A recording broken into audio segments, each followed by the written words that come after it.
Shavuot Tov B'Dvach. Tonight's story is about one of the very, very famous Jews of the last century, Sir Moses Montefiore, who was from the wealthiest and most generous Jews of his time.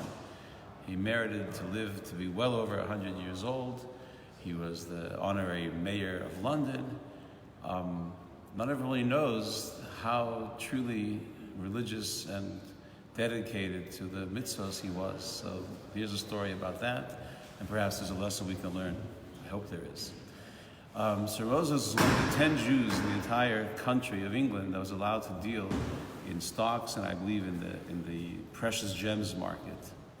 And he had an office right there in the middle of everything, but everyone in the business knew that Friday noon his offices were closed until Monday morning. He would go home and honor the Shabbat, prepare for Shabbat, and of course Shabbat, Sunday, they were closed. And that's what he did, and he was, again, I mentioned, extremely, extremely successful. One Friday night, he's sitting at his Shabbat table, surrounded by his family and many guests, many poor people, when there's a knock, an urgent knock on the door. They come to open it, and it's one of the important aides to Sir Moses' most important, wealthiest client.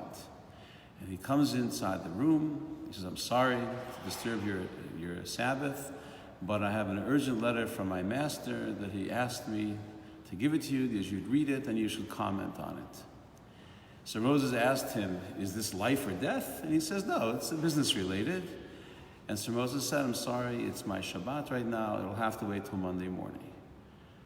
The man frowned and said, "My master will be very upset." And Sir Moses wished him a good evening, and he slammed the door on his way out. In less than an hour, he returned to the table, this time visibly upset, and he came over to Sir Moses and said, "My master said, maybe I'll open the envelope, I'll read the letter to you. He wants to hear your comments." And again, Sir Moses said, "If it's not life and death, it doesn't interest me. Please go back to your master and tell him Monday morning will be fine." He slams the door again and returns 30 minutes later. This time he says, "My master said that if you will not open up this letter and share your wisdom, then your Monday morning he will no longer be your client." And this individual was Sir Moses' wealthiest client, most important single client. Still, he said to him, "I'm sorry, but it's my Shabbat, and if that's what he needs to do, that's what he needs to do." And away he went. Shabbat afternoon, there's another knock on the door. And again, the same servant, the same assistant comes and says, "My master would like to see you as soon as the Shabbat is over." So Moses said, "I have to make a Havdalah. We have to make the blessing to separate between the Shabbat and the weekday. But I'll be glad to come to his mansion tonight if that's what he wants." So the guy leaves, and you could imagine for most of us how this would affect our Shabbat spirit. All these visits and all these threats, and now the urgent request to come right away, can't wait till Monday morning. So Sir Moses comes back home after the services, makes Havdalah for his family, and off he goes to the house of the mansion of this guy.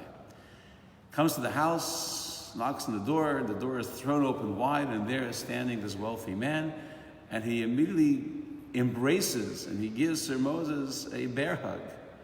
Quite surprising to Sir Moses. He's expecting to get fired a little bit earlier, and he doesn't know what to say. And the wealthy man invites him into his house and says, "Please sit down, Sir Moses." And then he tells him, "You have no idea how much money I made because of you. And what I really want to bring across is how much I gained financially and otherwise by your integrity." And Sir Moses doesn't know what's going on, so he says, "Please tell me what's happening."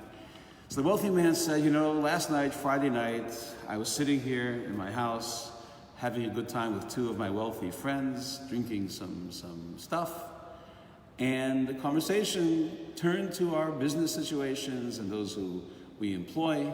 And I mentioned that I'm very, very successful thanks to my agent, Sir Moses Montefiore. And it's amazing that he's so successful when he only works 4.5 days a week." And they said, "What do you mean 4.5 days a week?" I said, "Well, Friday at noon, he shuts down, that's half a day. Sabbath, he doesn't work, and Sunday he doesn't work. So 2.5 days of a week, he's not able to work, yet he's just unbelievably successful, and of course to my benefit. And he says, that's the Sabbath, to him is priceless. And my friends laughed and said, you're kidding. Every man, and I hate to say it, they probably said, every Jew certainly has his price. And for the right price, the Sabbath doesn't count, nothing counts.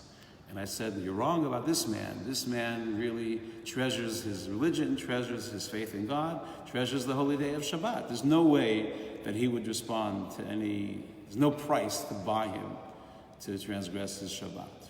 And they said, let's make a bet. And I don't know how many thousands and thousands of pounds are put on the line. And I sent my messenger off to your house with a rather urgent request that you involve yourself in my business. When he returned empty-handed and said, no, you refused to look at the envelope, my friends had to cough up, they had to pay me that amount of money. They weren't satisfied. They said, let's double the stakes and send it back, this time a little bit more threatening, a little more urgent. We're sure that he's going to cave. And I agreed. And my servant came and he was instructed to be more threatening, which he was. But he too came back empty-handed, and my friends had to give me double the money. Now they were really anxious to make some money back, and they said, let's double or nothing. Let's go even higher. And the bet went into the 20s, 30s, 40, 50,000 pounds, an enormous amount of money. And this time he was sent to say that I'm going to cut off my relationship with you and fire you as my agent, which he did. And again, thank God, thank you, you refused. So you made me a lot of money, probably more money than usual, just on your Friday night refusal. But really, more importantly, you showed me that you are a man of integrity, a man of your word, a man of your faith. So what has this got to do with us? Unless you're related to Sir Moses, in your pocket, it doesn't mean too much, probably. But the lesson and the inspiration is that our relationship with Hashem has to be very precious to us. There's no price to it. It is priceless. And we have to do our best to have that relationship and nurture that relationship and add to that relationship as often and as much as we can. Have a great week.